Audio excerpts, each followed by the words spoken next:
BBC বাংলার অধিবেশন প্রবাহতে আপনাদের স্বাগত। আজ আপনাদের সাথে লন্ডন স্টুডিও থেকে আছি মানসী বড়ুয়া, আর ঢাকায় আমার সাথে থাকছেন আকবর হোসেন। ইরানের একের পর এক কঠোর পদক্ষেপ বদলে যাচ্ছে পুরো পরিস্থিতি। চাপে পড়ছে ডোনাল্ড ট্রাম্প ও বেঞ্জামিন নেতানিয়াহু। পরিস্থিতি যত যাচ্ছে ততই জটিল হচ্ছে চিত্র। বেঞ্জামিন নেতানিয়াহুর কঠিন চ্যালেঞ্জ আর ইরান দেখাচ্ছে শক্ত অবস্থান। অদৃশ্য লড়াই শুরু হয়ে গেছে ইতিমধ্যেই। ইরানের পদক্ষেপে টানটান উত্তেজনা। নজর এখন ডোনাল্ড ট্রাম্প ও বেঞ্জামিন নেতানিয়াহুর দিকে। শেষ পর্যন্ত কে এগিয়ে থাকবে? এখন শুনছিলেন সংবাদ শিরোনাম, এখন দেখবেন বিস্তারিত। তার আগে জানিয়ে দিন কে কোথা থেকে বা কোন জেলা থেকে আমাদের এই ভিডিওটি দেখতেছেন। মধ্যপ্রাচ্যে শান্তি ফিরিয়ে আনতে যুক্তরাষ্ট্র ও ইরানের বৈঠকের মধ্যস্থতা করতে প্রস্তুত পাকিস্তান। এরই মধ্যে ইসলামাবাদে পৌঁছেছে দুই দেশের প্রতিনিধি দল। শনিবার সকালে মুখোমুখি বৈঠকে বসবেন মার্কিন ও ইরানি নেতৃবৃন্দ। তবে একদিকে যখন চলছে শান্তি প্রতিষ্ঠার আয়োজন, তখন অশান্তির আগুনে জ্বলছে পুড়ছে মধ্যপ্রাচ্যেরই আরেক দেশ লেবানন।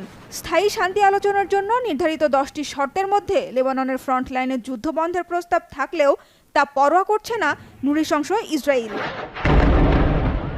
লেবানন জুড়ে একের পর এক বিমান হামলা চালাচ্ছে ইসরায়েলি সেনারা।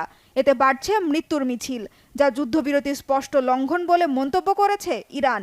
শুধু তাই নয়, যুদ্ধবিরতি লঙ্ঘনের জবাবে হরমুজ প্রণালী খুলে দেওয়ার পরেও অঞ্চলটিতে আন্তর্জাতিক জাহাজ চলাচল সীমিত করেছে তেহরান। এতে ইরান যুদ্ধবিরতির শর্ত ভেঙেছে বলে অভিযোগ ওয়াশিংটনের। এমন অবস্থায় প্রশ্ন উঠেছে, নড়বড়ে যুদ্ধবিরতি পরিস্থিতির মধ্যে কি সফল হবে যুক্তরাষ্ট্র ও ইরানের দ্বিপাক্ষিক আলোচনা? মধ্যপ্রাচ্যে কি শান্তি ফিরবে, নাকি আবারও শুরু হবে হামলা পাল্টা হামলা? ইরানের পররাষ্ট্রমন্ত্রী আব্বাস আরাকচির অভিযোগ, লেবাননের ওপর তীব্র হামলা অব্যাহত রেখে আঞ্চলিক যুদ্ধবিরতি পরিস্থিতিকে বিপন্ন করছে ইসরায়েল। আর ইসরায়েলকে মদদ দিয়ে যুক্তরাষ্ট্রের অর্থনীতিকে হুমকির মুখে ফেলার বোকামি করছেন মার্কিন প্রেসিডেন্ট ডোনাল্ড ট্রাম্প। এর আগে লেবাননের জন্য যুদ্ধবিরতি ভেঙে দিয়ে ইরানিদের বোকামি না করতে সতর্ক করেছিলেন মার্কিন ভাইস প্রেসিডেন্ট জেডি ভ্যান্স।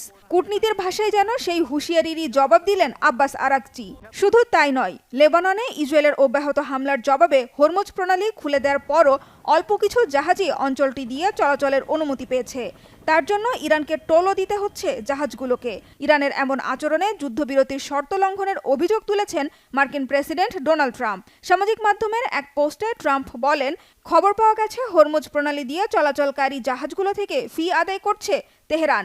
তাদের এমন কিছু করা উচিত নয়। এ বিষয়ে কোনো চুক্তিও হয়নি। পাল্টা জবাব দিয়েছেন ইরানের সর্বোচ্চ নেতা মোস্তফা খামেনি। হরমুজ প্রণালীর ব্যবস্থাপনাকে একটি নতুন পর্যায়ে নিয়ে যাওয়া হবে। হরমুজের ওপর ইরানের বৈধ অধিকারে কোনো রকম ছাড় দেওয়া হবে না বলেও সাফ জানিয়েছেন মোস্তফা খামেনি।